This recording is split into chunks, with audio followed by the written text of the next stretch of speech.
In UpFront, but we're getting a bit of an update on the Z-9 helicopter crash, where, of course, now we are beginning to learn, and you can find details at myjoyonline.com, that the government of Ghana has officially tabled an invitation to experts from the United States of America. They are to help in the ongoing investigations following the crash. The president, a couple of days ago, indicated through his address that there was going to be, quote, a transparent investigations, and the latest we're getting on that is that Ghana has triggered the processes through its diplomatic channels to try and get the American experts in. We'll be getting you live pictures that happened a moment ago with the foreign minister explaining full details of what is likely to happen in the coming days. The black box of that Z-9 helicopter, we understand, belongs to a Chinese manufacturer, but the government of Ghana is giving us a sense as to why China may not be the immediate destination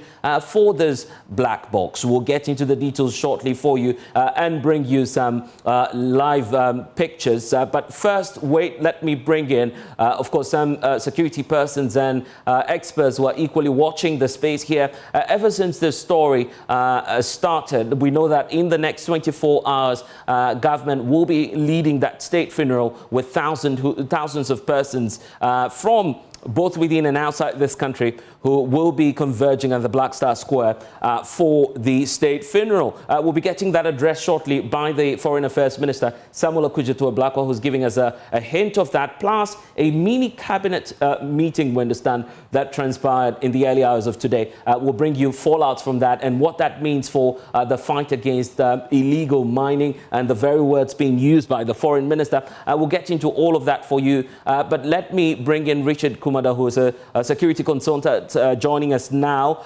Also, Dr.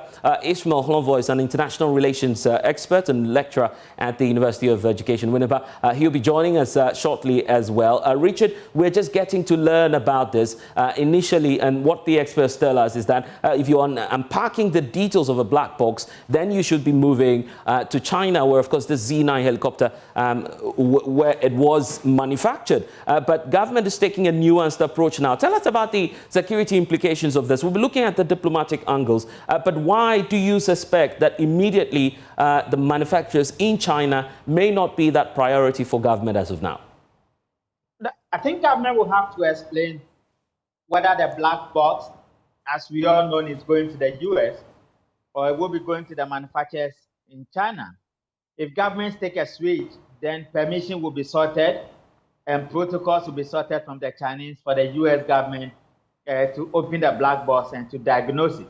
Other than that, if we exploit the diplomatic channels of asking persons with technical abilities from the US to help us in moments such as the one we are talking about, it's a normal practice within the investigative arena. And they might not necessarily be coming in for the black box, but some other forensic and technical abilities that we might need for these investigations to be conclusive. So the foreign minister will have to be clear whether we are actually sending the black box to the US or the US technical officers are coming here. And once they do, then definitely there has to be some protocol arrangement with the Chinese to give them the permission to open the black box. But the standard procedure is that whenever you have a crash, the black box is sent to the manufacturer and it remains the same. The status code is the same. And that is why we're saying this is a nuanced approach. Quite a surprise, though, that the government is bringing on us. I want us to hear from the foreign minister. We'll be doing that shortly because we are expecting those images to come through to the studio right away. But details are on myjoyonline.com, where government has clearly indicated their intention now to bring in the Americans to help us. You were talking about, this new approach that government is taking now. Any suspicion, you believe, to avoid cover-ups or conflicts of interest, you say? No, normally, it's a normal practice to have persons with technical abilities and expertise in moments of distress. All countries, including Ghana, has been of help, providing their technical abilities to countries in moments of emergencies, not just to Africa countries, but countries across the globe. Our crime scene department and the officers they have within the Ghana Police Service have done these jobs, providing technical abilities to nations and institutions all over the world. What it does is that it helps you to preserve the integrity of the process. And it also helps you to achieve homogeneous the integrity of the outcome of the processes, far beyond reasonable doubt. And we know we live in Ghana where there's a lot of suspicions. People have called for independent investigators. People have raised red flags about the credibility of the military investigating themselves. And so in that regard, I wasn't surprised at all that we've done the forensics and the DNA in South Africa, and the black box was expected to be sent to China or the Chinese coming to Ghana. But with this new twist, I think we are doing the right things at the right time. And I can also tell you, for the investigative agencies in Ghana, by close of day today or tomorrow, they might have known about 70 to 80% of what has actually happened, what is likely to change, and what is likely to remain the same. And even with the changes, they will know the degree to which it will change. So I wasn't surprised. This might be one of the decisions coming out of the cabinet meeting as a result of what has been gathered so far. And tell us about this. What usually happens when you find foreign experts coming in to investigate domestic matters? Implications for national security? No, there are no major implications for national security. It rather boasts the confidence level you have in the abilities of others. It boasts your transparency nature by bringing third parties into the frame. And just like you might have seen in many disasters, for instance, if you are talking about earthquakes, then you are looking at Japan. If you are looking at some other expertise, then you might be looking at the Russians, the British, and the Germans. If you remember, the squadron leader is a crash expert. And he goes to UK almost every now and then to teach about what happens when planes or choppers crash. So we have shared our expertise across the globe in many areas. When we have a lot of people coming from different angles or from different jurisdictions, it builds confidence. It makes sure that you have a lot of expertise and skills at your disposal. And you also ensure that the homogeneous nature of the processes are preserved and protected at all costs. What we will need to do is that as a nation, let's define what we want and let's be present at the particular spots where the technical abilities of people coming in. If you remember again, when the DNA and the forensic could be done in South Africa, it was the police expertise who led the charge. And that is the way it has been done all over the world. So I think we are doing the right thing. Let's encourage one another. Let's be patient. And the outcome will be something that will be addressed properly, and it will be accepted by everybody. And in fact, Dr. Ishmael Lonvo is an international relations expert also joining the conversation. Hold on for us, Richard. Now we have the pictures coming through our studios now that we can bring to our viewers, where the Foreign Affairs Minister has been breaking it down to the press as to what the implications are and why the government decided to take that decision. Let's listen to that full announcement and the breakdown, plus what it means for the fight against illegal mining as we had moments ago. With remarkable distinction, they were in pursuit of environmental justice. We all know the scourge of Galamsey, which really is an existential threat. And all of us must dedicate all our efforts to ending the menace.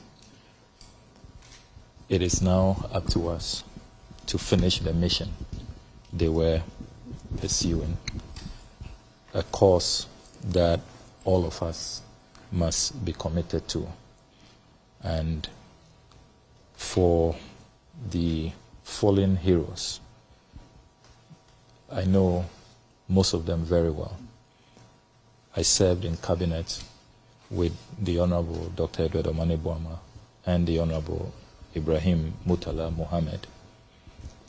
Alhaji Muniru was with us in the previous government as Minister of Agric. Samuel Sapon, Vice Chairman of our party, the NDC. The Obuasi, parliamentary candidate in the 2024 elections, is very much known to me. I was in his constituency to help with the campaign, and I recall that in the Asenov by-election, he was also with us to help my deputy, the Honorable Jachi Kwesin, very dynamic young man. The crew must have flown us on a number of occasions. You know that the Foreign Ministry engages in a lot of travel. And so this really could have been us as well. And I can attest to their professionalism and their deep sense of duty and patriotism. So we have lost our finest, our very dedicated colleagues who are serving in diverse ways to help transform our country, to help reset this nation. I believe that as a nation, we should all commit that this ultimate sacrifice shall not be in vain, that we shall honor their memory by ensuring that this Galamsey menace, which we have not been able to resolve over the years, we will deal with this menace, with this canker, once and for all.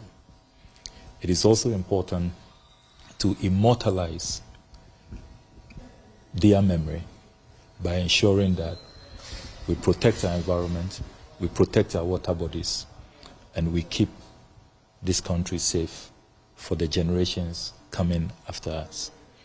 Having said that, the Ministry of Foreign Affairs would like to extend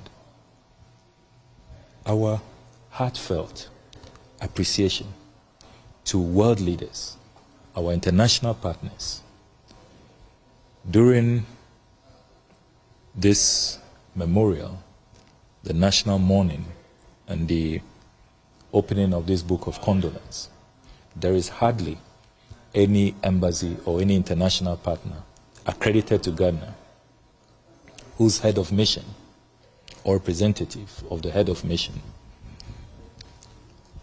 has not been here.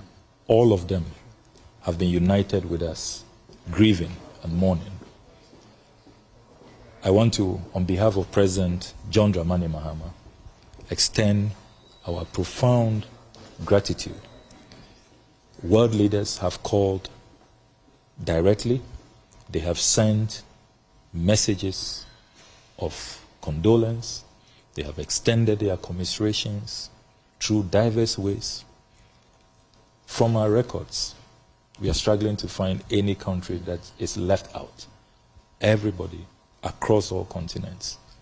And I also want to particularly thank those who made the effort to come here. The chair of ECOWAS, President Mada Bio, President of Sierra Leone, the President of Sao Tome and Principe.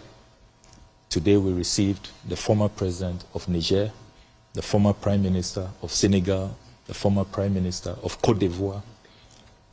They have all been here personally to extend their heartfelt commiserations. And the Ministry of Foreign Affairs wants them to know that in this our darkest hour, in this very, very tragic and devastating period, we remember our friends, all of those who stood by us, all those who did not abandon us, all those who have comforted us and have held our hands and continue to pray for us and have kept us in their thoughts. We want them to know that it has not gone unnoticed, and we do not take it for granted. And it has helped us in this very, very difficult journey to heal and to seek closure. Ghana is enormously grateful to all our international partners, to all world leaders, and we remain in their debt. We are grieving, but in this process, we have also discovered that we indeed have a lot of friends and well-wishers, and that we are not alone. I would also like to use this opportunity to thank my colleagues at the ministry, the chief director, directors, particularly our protocol department. They have been working round the clock. It's not easy to have these national mourning done across various sectors, the presidency, multiple ministries. They are grieving themselves, but they have to put themselves together to receive guests, to usher them around, chaperone them, guide them, manage this whole process, the book of condolence, see them off, and respond to communication and all of that. It's been tremendous effort, a great deal of work. And I would like to thank them very, very much. Nobody really prepares you. There can't be any training, any workshop, any consultant who can really prepare you for an occasion like this. And we are in uncharted waters. This has never happened in our entire history. But to see our diplomats rise to the occasion and demonstrate such remarkable skill and expertise as minister, they make me very, very proud indeed. And I would like to really thank them for all their contributions. Ghana is grateful to them. And I want to also extend very sincere gratitude to all Ghanaians. Ghanaians have complied with all the directives. Ghanaians have really poured out their hearts. They have cooperated. We have mourned our fallen heroes with such dignity, remarkable dignity. There's been no incident, no hooliganism, no disrespect, apart from probably a few, you may want to call them outliers who use social media to misconduct themselves, which security agencies are dealing with. The vast majority of Ghanaians, overwhelming majority of Ghanaians, have really represented our country very well. And I have already received calls from a number of colleagues, foreign ministers, who have really applauded Ghana for how we have conducted ourselves with such, dignity, such grace, and such respect for the memory of our fallen heroes. I call them the martyrs of August 6. And may we continue with this spirit, and may we ensure that their memory will remain a blessing to our nation. Yeah, Honorable. We know that the body reached out to us, the international partners, to help us get to the root of Chinese. Yeah, sure. I can confirm to you that on the instruction of His Excellency President John Dramani Mahama, we have formally requested the Americans to come in and assist. We all know that they have considerable expertise when it comes to these matters. And so the indication we have received from the Americans is that they are very much willing to assist. We think that it is important to bring in independent experts to ensure that the outcome of the investigations will be acceptable to all, so that there will also be confidence in the process. Nobody has anything to hide, and it is important that this process is done in a very thorough manner, in a manner that will be at par with best practice, the international gold standard. That is what President Mahama wants us to achieve. So I can assure you that our note verbal has long been issued. The Americans have responded, and we are expecting the arrival of American experts soon to help us with the investigations. Why not? The Z-9 helicopter, we understand, is Chinese made. Have you also reached out to the Chinese government?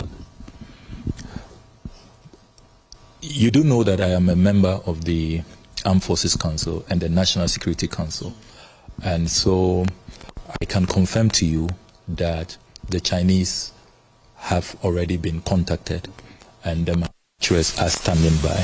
Indeed, the thing we have received from the CDA, where the black box as it were, made available to the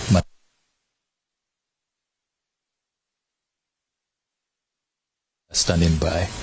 But in the president's wisdom, the president does not want anything to proceed without, quite fair, so that we will just avoid all doubts, so that people will not raise issues of probably conflict of interest, maybe people with some kind of special interest trying to cover up and all of that. So seeing that the Americans are removed from this process and they offer that independent expertise required. I think that we need to applaud the President's wisdom in this matter, and we need to also really thank our American partners for agreeing to assist us in this regard. And the President has said that there should be utmost transparency, and that at all steps of the way, when these experts arrive, when the investigations commence, when the investigations progress, when the investigations conclude, every stage of the way, the Ghanaian people should be kept in the loop. They should know about what is happening. And I can give you the fullest of assurances that there will be no attempt to conceal. I have heard some civil society organizations and some other analysts raise concern about, if you like, lack of information about the investigative processes. It is just because it hasn't commenced. We are waiting for the experts before these investigations are done. And that is why you probably have not been getting regular updates on the investigations. But as soon as the American experts arrive and investigations commence, you can be assured that the Ghanaian people will be kept in the loop. Of course, taking into account national security considerations, and apart from that, you can be well assured that all that has to be made public will be made public. Because really, if you look at our colleagues, they've always been people who represent good governance. And good governance requires transparency, it requires accountability. It also requires a great sense of commitment to facts, truth, not distorting, not concocting, and not concealing anything. And so it is in really the interests of our fallen heroes to honor them by making sure that even as they are no longer with us, these ideals which they have always represented, which they stand for, those ideals must continue to be espoused and actually advanced in a very concrete manner. So you can expect that that will be done. And finally, but maybe briefly for me, you're a member of the Armed Forces Council. What would this mean to the fight against illegal mining? The Interior Minister was just hinting a couple of days ago that there'll be heightened activities towards the fight. I can confirm to you that you are going to see a fight that has never been witnessed in this country. President Mahama is going to lead a very ruthless and relentless campaign against Galamsey. He has not minced words at all. We had a brief cabinet meeting earlier today, and the president was very clear. There was no ambiguity that he will be leading a war that we have never seen to deal with this canker, this existential threat, once and for all. Thank you. Thank you. Thank you. Well, so the foreign minister there laying it all out as to why the black box may not immediately be heading to China. Let me bring in Dr. Ishmael Holonvo, who's also with us. I'll come back to you, Richard, shortly. But, Doc, you've heard the very words of the foreign affairs minister to avoid cover-ups and conflicts. What would this spell to Ghana-China relations then? Thank you and good evening to your viewers. From my understanding, I think that given the domestic situation, the foreign minister and, of course, the president are right in trying to seek an independent investigation so that some of the issues that have been raised domestically can be put to bed. Now, in terms of Ghana-China relations, you don't expect any major strain on our diplomatic relations, particularly if we inform the Chinese that given our situation, we want to involve a third party. So once they are in the known that this is what we intend to do and the reasons we are intending to do them, then we will not expect any major strain on diplomatic relations. But the only thing it communicates with them is that perhaps we are a little bit suspicious of either the quality of their product or their expertise. But giving apologies for cutting through. If you're using that word suspicion, what is there to fear? Because the procedure we understand from the experts is you take it back to the manufacturer. Yes, but then in this case, you want to get a third view, which is to ensure that whatever outcome will be brought out has legitimacy, given that your domestic situation, we are dealing with a public that is highly suspicious, and they are right to be suspicious. And of course, in international relations, the best approach is to treat everybody as a potential suspect. So it's okay if we are suspicious of our friends, but we must do it respectfully. That is to say that involve them, let them know that this is the step you decide to take and the reasons why you are taking them. And then because China itself has always based their foreign policy on non-interference when it comes to issues of sovereignty, I'm sure they will respect it. And going forward, you will still work with them. This is not the first country that the Z-9 helicopter will have a crash. It has been having major issues across Africa, Cameroon, Mali, and other places. So sometimes you want to establish independently so that when the result is put out in the public domain, we know that we have done the very best investigation, and then the truth of the matter will help us all to put this issue to bed and move on. I was just asking Richard earlier about the implications, possibly some implications for national security, sovereignty, maybe.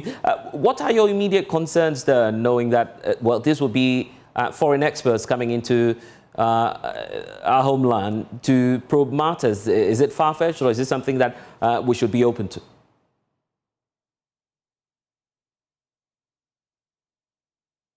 Dr. Holova, I hope you can hear me. But Richard, come in for me at that point, because you've heard the foreign minister speak and explain why immediately that black box may not be going to China. So, Blazer, we need to make some few things clear. Samuel Kujeto was not emphatic when the question was asked him whether the black box would be given to the Americans. He said the Chinese were made aware and Americans were also invited with their expertise. Now, when you take the kind of investigations we are doing, there are various components of the investigations. So it doesn't mean that once third parties come in, our local investigators or our national security interest investigators will put their arms and allow them to have access to everything. It is not done that way. Now, when it comes to the black box belong to the Chinese. It doesn't belong to the Americans. And it doesn't come so easy that the Americans can open the black box. No, it doesn't work like that. It has to be a protocol standard if we decide that the Americans should open the black box, that the Chinese should be present. Because this is their intellectual property, and this is their product. So you do not pass it on to another country. And even if you bring in geopolitics, in the area of geopolitics, there's nothing like you don't trust the Chinese, so you are giving the black box to the Americans to open. Then you better go and buy the American plane, that when they crash, the Americans have access to it. You might be creating problems, and you might be raising the stakes very high in terms of geopolitics and your position, in terms of your foreign policy. That notwithstanding, if we take a position that let Americans handle the black box and some other investigative aspects in terms of the technical abilities they are bringing, then it becomes a collective interest and it becomes a collective activity where everybody stands to watch and everybody can assess the quantitative methodologies, the qualitative methodologies, the forensic scientific methodologies, and the manual methodologies, so that we will come to a similar conclusion, knowing that everybody has played their part. And Blessed, I have stressed the point again, our local investigators, as of today or tomorrow, would have gotten about 70 to 80% of what has happened to us, the things that are likely to change, and the things that are likely to remain the same before you bring in any third party. So it's not like we haven't done any job, and it's not like we have folded our arms and we are waiting for them to come and help us do everything from beginning to the end. So what Samuel Kujeto said was that in line with best practice, which I agree totally, and in lines of transparency and quality of work, you will need some expertise from some other countries, and we have decided to choose the Americans. What does this say? Notwithstanding, the Chinese have a role to play because the helicopter belongs to them. I see. As part of the contract you sign with them, they have a key role to play in this I see. I want to focus now on what happens to the capacity of our national security and forensics capacity within this country. The experts say, well, there's enough capacity. The infrastructure is not there. You've worked with the national security before. In fact, you continue to do. What will be the need now for national security, having learned a lot of lessons from this crash? No, definitely, it depends on what you are looking at. I made a point earlier that I have run this country the length and breadth with the crime scene department of the Ghana Police Service. Those guys possess capabilities and expertise way beyond what you might have think of. The Americans benefited from their expertise in various dispensations and in various capacities. Not just the Americans, but the British. And I just told you, Anala has been visiting Britain to teach. It's an instructor of well standing to teach about crashes and the expertise you need to investigate it. He's not the only one with that capacity. It's just that your political arena and your governance structure raises suspicion about almost everything. So, Blessed, I can tell you, from the expertise we have, Richard Kumado has traveled extensively across the globe, teaching and training when it comes to expertise in various dimensions. It doesn't mean that our expertise or our experts are putting their arms and they are waiting for all manner of persons to run into the forest or run into our military. There are levels of protocol and standard procedure to follow. And Blessed, if you remember, my uncle, when Commander Sobojo made a point that recently in India, there was a fight between the Indians and the Americans as to whether the black box should be sent to America or they should come. At the end of the day, the Americans went to India and they opened up the black box. It depends on your national priority. It depends on the target you are looking at. And there are various dimensions of what foreign partners can do and what the locals can do. Our army is one of the best you can have in the country. Our BNI and the intelligence gathering activities or expertise of these guys is way enormous what anybody can think. So let us not create a picture as if we do not have what it takes to investigate this matter and we are folding our arms waiting for the Americans to come. We have worked with them in various capacities over the years, and this is just one of those ones to share expertise and skills across the globe. So that is what we are, and that is what is going to happen. Okay, the next phase of the conversation will be about the illegal mining and the fight against it. The minister speaking there because he's a member of the Armed Forces Council, and his point is that Galamsey will be defeated. Some say that's too ambitious for the government, knowing that, in fact, we had a president who put his presidency on the line for that, and yet that did not happen. Galamsey is hydra-headed, you believe. Do you feel the government should be cautious in their expectations, though? When the NDC came to power, they took certain initiatives that helped. They managed to reclaim some of the forests that were being tampered with or were being encroached with Galamsey. One of the last conversations I had with Dr. Mutala was in that regard. Some other risk assessment expertise and angles they would need to look at. I didn't know he was going to die. I would have pushed as many things to him as possible. They did a great job in that area. The Minister for Lands and Natural Resources took an initiative. There were too many things they were doing at the same time. But Galamsey, how did we get to where we are? There's a political interest, there's a business interest, and there's an investment interest, and there's a national security interest, and there's due diligence interest. These 5 things I can talk about, if they can find a convergence criteria and make sure that the national security interest or the national interest is prioritized above all, then they should be winning the war against Galamsey. Other than that, it's a huge challenge. And these are some of the realities we face in trying to curtail a prolonged activities of Galamsey, where a large number of people do not want the Galamsey fight to be crashed, and they play lip service with it. I can agree with the president. I can agree with Sambo Kudjeto, the foreign minister, but it's a lot of work because of the 5 interests I'm talking about. National interest, political interest, investment interest, and business interest. And there's a crisis interest. So when the likes of us and many other people within the space said that the fight against Galamsey, if it is not won, poses a major national security interest. Some people laugh it off. And we said that what we are seeing is no longer environmental degradation, but these are terrorists that are likely to take on our state. Some people overlook it. And we said that when these guys embody themselves, they will have the capacity to do some other things that will destabilize the state and the communities they find themselves in. Some other people overlook it. I think let's come to the fore. All of us working together and saying that this is a threat against the state and we can overcome it. We'll talk about the plans, security arrangements for the state funeral, which is set to happen. But still on illegal mining, we've deployed the military. We've, formed new units. So many operations, lost count of them actually. What's left of it now, and what should be next? Take the politicians out and let the military take charge and run it as if it's a threat against our nation. And once you begin to have people being charged with treasonous offenses and activity, it will stop.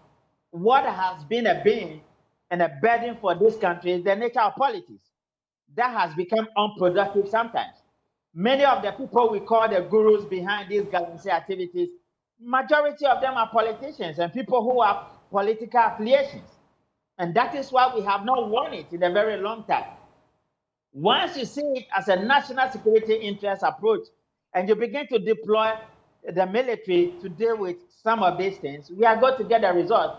A Galamsey should not be anything too difficult if the political interest, which is a predominant factor in this particular issue, is taken away. Then again, you can also look at the economic side of it. We have not been doing well as a nation when it comes to providing jobs for our people. And we have also not been doing well when it comes to creating jobs. There are better ways of looking at it and creating viable jobs and sustainable jobs that will take many of the people we are seeing the Galamsey pit out of the pit. We will need to be creative about it. And the results are not far-fetching. We can get it done. So I was happy when Samakuja Tabroka said that the president is not joking and is not playing with it. If they can go ahead with that vigor and with that focus and with that determination, I think we will reclaim our forests and reclaim the land and make sure we are doing the right things at the right places at the right time. Other than that, it will become a 30 force for them and they may have to look at it again. The fight against illegal mining for many has also got to do with survival. The economic aspects for many of these communities that do not have much to live on in terms of job opportunities for the youth and all of that. The kinetic approach has been too much, you agree? Definitely. Why are we not providing jobs for them? Why are we not creating mines like the Ashanti Gogood and the Newmont? Can't we do it? You just signed a contract with Ibrahim Ahmad's company to mine in the Black Butter across the Upper West region. Monies that have been taken out of this country, the financial leakages and the corruption. Can't we put our heads together and set up a beautiful mines, well structured, well managed, that will provide jobs, and some of these are our brothers and sisters who want to mine and find livelihood, economic activities, they may be willing to put them there. Ask yourself what has happened to the Bogoso mines and the Kotea mines and many of those mining companies. Politics and lack of prudence and ineptitude and lack of productivity and lack of accountability, which has engulfed our political arena, has left these companies to be run down. And many of the things Nkrumah did, knowing that today job creation and economic activities and survival will become a major problem, we have overlooked them and we bastardized all these companies he set up. And today here we are. What has happened to the Kosomo textiles and the Japan textiles and the gas companies and many of the tomato factories he set up? He knew that was going to become a country where we will have a large chunk of our people who will be looking for jobs. He gave us a motorway, we bastardized it. He gave us a Kosomo. Many of the things Nkrumah has planned, he knew, he oversaw, he saw into the future. I think that let's wake up as a new country, as new people with a new determination to ensure that we are doing the right things, providing jobs for our young people. And the issue of Galamsey will be treated as one of those criminal activities. Blessed, ask yourself, in any country where crime is not punished and people commit crime and they can get away with it, they will rationalize bad behavior and promote antisocial tendencies in society. And I have just published a new book to talk about criminal behavior. And you should see some of the things I have put in those books. I think we can do it. Let's rise up as a nation who are so patriotic about development of this country, and we will deal with this issue of government. And let's get into that debate then, because this book that you've written, I see Ken Ashigwe describing these illegal miners as environmental criminals. Are they really criminals? Definitely yes, because you are engaging in an activity that do not conform to the statutory code, and you have breached many of our statutory laws in this country. And so that is why you are described as a criminal. Who is a criminal? When you take up a gun and shoot somebody, you are treated as a criminal, a murder. When you go in to devastate our water bodies and our environmental, and destroy our environment, and you are creating health crisis for us, then you are likely to fall into the criminal code. You know, when we passed many of these laws in this country, we never implemented them. And it is of no, you know, we pass laws that do not have enforcement capacity. It's a problem. But I can tell you, look at the environment. You don't need a soothsayer prophet to tell you that many of these people are engaging in criminality. We can look at the economic side of it. But you cannot say that because you're hungry, you come into the office of the president at Jubilee House with a bulldozer and you begin to mine gold at that particular place. No, there are standard procedure for many of these things. And I think we need to look at the crime side of it, and we need to look at the social side and economic side of it. But by and large, many of these things they have done have threatened our laws in this country, and we need to address it as quickly as possible. Let's look at the arrangements for tomorrow. Quite a heavy day it will be for the government. But what's your impression of how they've handled the crisis so far? I think we have, as a nation, our preparedness in managing national crisis is not just bad, but it's very poor and it lacks merit. You realize that several issues were raised and most people spoke against the preparedness of the military, and many of these things we have done, and that has also led to the decision to bring in several third parties into this investigation so that it will become transparent and objective and nothing will be covered up. I think that by and large, we have done well, apart from the crisis we had with the crime scene. And even with the crime scene, the capability of the Ghana Police Service can get into the crime scene and reconstruct the crime scene, and we will get every evidence we are looking for. But I think apart from the initial hitches we have, when the bodies got to Kumasi, you saw the military came to the fore and they gave them a befitting carriage, transferred the bodies in coffins, gave them respect and a condolence they needed. And we have done well from there. People said information is not coming out. You remember the president at the burial of Dr. Muntala said that the DNA were received electronically and the orders were on their way coming. Just after the funeral was finished at the Burma camp, then you saw the health minister, Akando, with the IGP receiving the other DNA results. So that thing, by and large, we have done well, managed the process so well. The only challenge I have going forward into tomorrow's funeral, that wasn't surprised Tandogbe was warning about certain tendencies. The way we manage our public activities in this country is too casual. We are likely to have casualties one day when we exploited vulnerabilities, when the vulnerabilities can be exploited by wicked people among us or predacious characters and people with treacherous behavior. Let us be careful the way we manage our public activities. It becomes too casual. Standard protocol will have to be followed. Designations will have to be designed. Dignitaries will have to walk in at the right time, at the right places on time.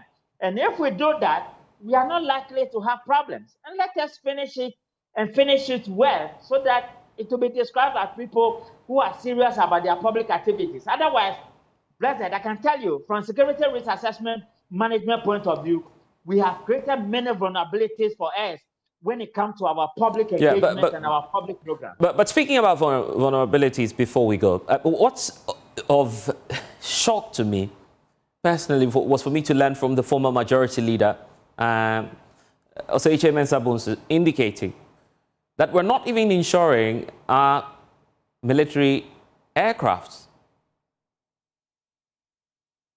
Yeah, that is true. Do you know what has happened? I think after the funeral tomorrow, next week, the critical questions will begin to be asked. The politicians have realized that the Air Force provides transportation services to the general public, and they have taken advantage of the process. But ask yourself, what has been the level of investment into the military? And what has been the level of investment into the national security infrastructure? What has been the level of investment into the welfare of the men and women in uniform? We have bastardized everything and messed them up. And we also rise to complain when we think they should have performed that they did not perform, or we think we have hitches.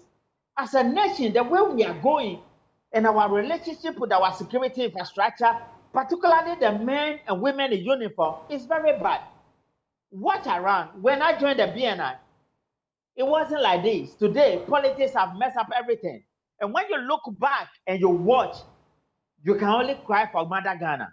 And I'm hoping that the voices that are speaking, the credible ones, government to listen, right, and will do something different from what has been done over the years.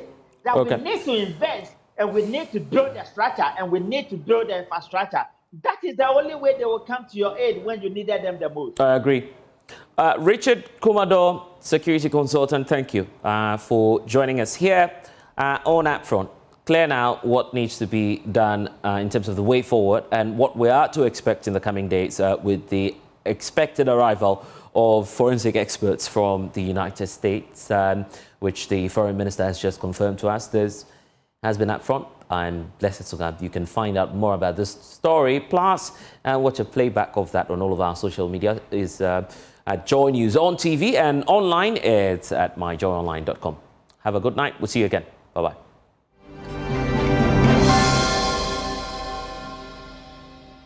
Seven.